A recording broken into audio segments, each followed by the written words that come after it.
All right. Cool. I'm a bit nervous. I don't know how to start this, but I normally. I'm having trouble connecting. Oh, that's Alexa. Sorry. Are we good? Let's try this again.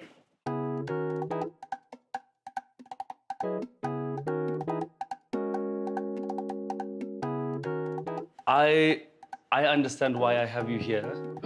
Do you understand why you're here? I'm interested to see why you have me here. I have a feeling you have an agenda. Sure. Well, for me, you're one of the prime properties of our industry, I think, or emerging to be. And it would be amiss for us to not actually have this conversation. But essentially, I think you start out like everyone else, confused, a bit undecided, knowing from deep within that I actually want to do this. Why did you go the law route? So, I always wanted to be a lawyer. And when you speak really well, everyone says you should be a lawyer. And when you talk a lot in your chatterbox in class, the whole thing. So it just made sense to me. So when I was young, like I think from grade 3, I knew that I was going to go to UCT and I was going to study law and I was going to become a corporate lawyer. I didn't even know what a corporate lawyer really does, but it sounded good. And that was like my whole trajectory and my plan for my life. I always wonder why, and I think you've just explained it, anyone who can talk well, anyone who can sort of articulate themselves in some way is told, "Ah, go be a lawyer." But LLB is tough, guys. It's so tough. It's so tough. People drop out like flies on these things. It's also nothing like Boston legal. Like, Exactly. It's also not like anything we were told law is like. Exactly. You know? Yeah. Sure. Okay, so you decide that you want to be a writer-director. How do you then journey towards that? So I kind of like got really, really depressed at school trying to study law, and I realized it's not my thing. So I came back home to Joburg and I kind of was like really bruised up and very depressed. And my mother was the one who was just like, listen, you've always loved this thing. Yeah. And this is, you've always liked drama. So for a black parent, I feel like study anything rather than not study. Sure. That was her thinking. And she kind of knew that she could, wheel and deal me into studying drama. And so that's what I did. Amazing. Yeah. Amazing. So it And- was because of her, really.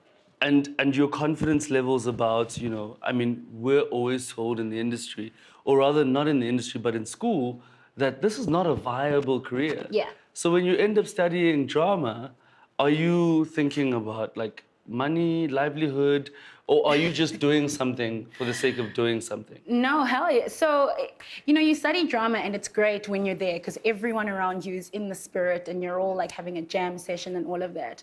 But for me is that I was like, okay, cool. So I've made the decision to study this. Yeah. And I sat in my second year and kind of saw all the graduates from the previous years and people that had been really amazing kind of coming out to hang out on campus. And I was like, is that, you work so hard, you're like a varsity superstar, and then it comes to what? out. Because there's no work. So I knew that I had to start working while still in varsity, and so that's what I did. Like I started applying for jobs way before I was ready to do them. That's crazy. And that's kind of how, and I was like, you got to treat it like a job right from the jump. And so I started working and I got my first internship while still a student. That's amazing. So you're already nervous whilst... can we call it nerves? Yeah, Because you're looking at, definitely. obviously, the results and what, people are sort of doing after this varsity thing. Yes. When you get those nerves, what are they sort of doused by? Because I think the biggest thing is, is it a support system? Is it a set of friends that sort of set you apart as well? Or is it just an independent instinct that you sort of, were blessed with? It's a little bit of both. It's also kind of like, I come from a family where like you can't fail, like there's a lot of pressure. Yeah. And so everyone kind of just took this like, yeah, she's doing this writing thing, but she's probably going to end up teaching. Like, you know what I mean? Like, that's... not a bad thing. It's not a bad thing at all. But in this country, you're kind of like... Yeah, my parents never saw this as a viable career. Yeah. So I kind of had a lot to prove too. I had a lot to prove to myself because I didn't see it as a viable career. I had a lot to prove to them.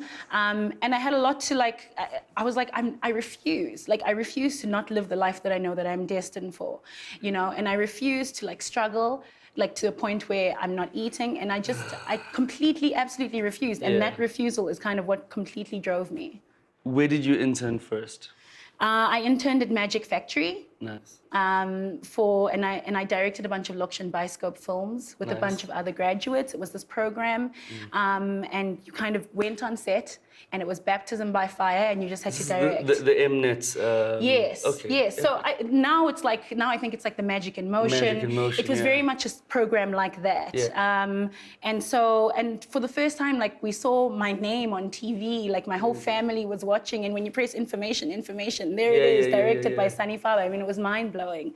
And that was my first internship. And that was all done throughout being at school and still studying. A lot of people sort of look at the Kasi story or the Lokshan Bioscope thing and go, not my vibe, I'm not about that.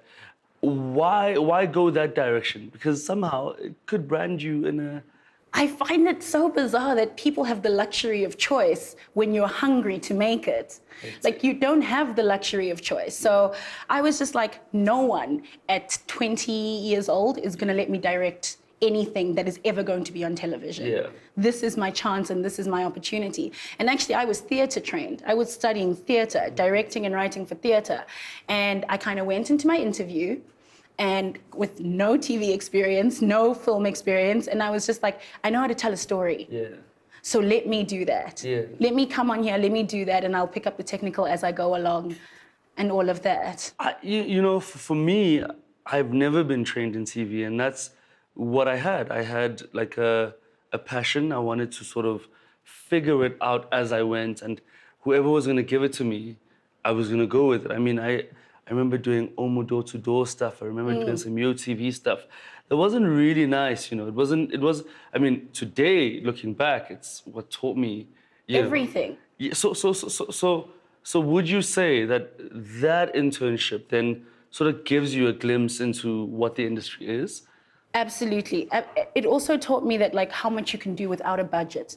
When you have a budget, you get a bit lazy, yes, yeah, right? Yeah. When you don't have a budget and you don't have time, you have a location for something like 3 hours and you've got to finish 10 pages. Like, you got to get it done. Yeah. And you don't have an option, right? Sure. And so you just do it.